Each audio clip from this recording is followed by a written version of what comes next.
TV Patrol. Sa detalye, Mediatrix Homes may apilar og suporta sa konseho alang sa dugang tinubdan sa tubig.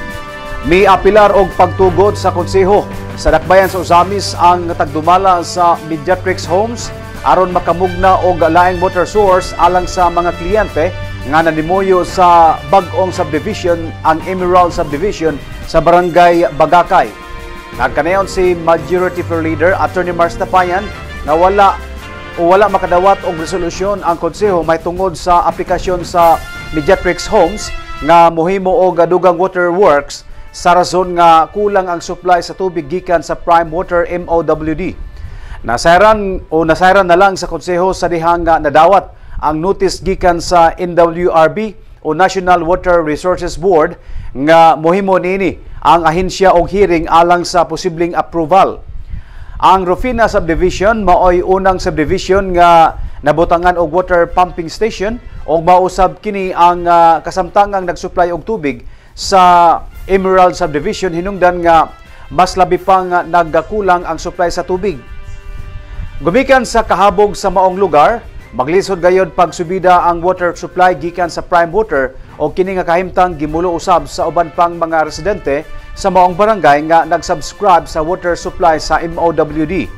Kini nga intensyon sa Mediatrix Homes gipaboran usab sa uban pang mga miyembro sa konseho sa rason nga basic necessity o importante kaayo ang tubig sa mga residente sa maong subdivision. Apan dili pa usab makapagawas og aksyon ang konseho labot sa approval nga gipangayo sa Mediatrix Homes sa rason nga ihiring pa usab ang maong aplikasyon sa National Water Resources Board. I understand there was no coordination being done by this applicant ensure water supply with the LG of Samis about their application. You only heard of this when we received a copy of the notice of hearing from the National Water Resources Board. Ano ba siya?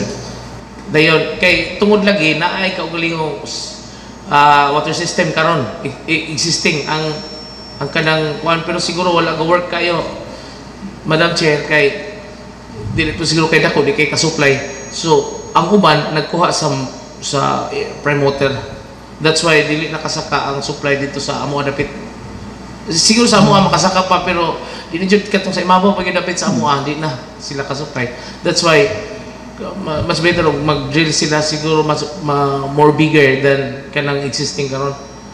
So Honorable Chair, what's this? Mediatrix really need a resolution or a go signal, a clearance coming from us if we have no objection on their application. So probably with that, if we're going to object on their application, they will have no water system with the residences inside Mediatrix, and we should also consider that they are also residents of Usamis. The City Legal Office holds the position that as it stands, considering that this letter was sent last February and that the same was already published in a newspaper and that it has been posted in conspicuous places in Usamis City, the City Council of Usamis, Prime Water, the punong barangay of Barangay Bagakay, still has time to file their respective oppositions, if any.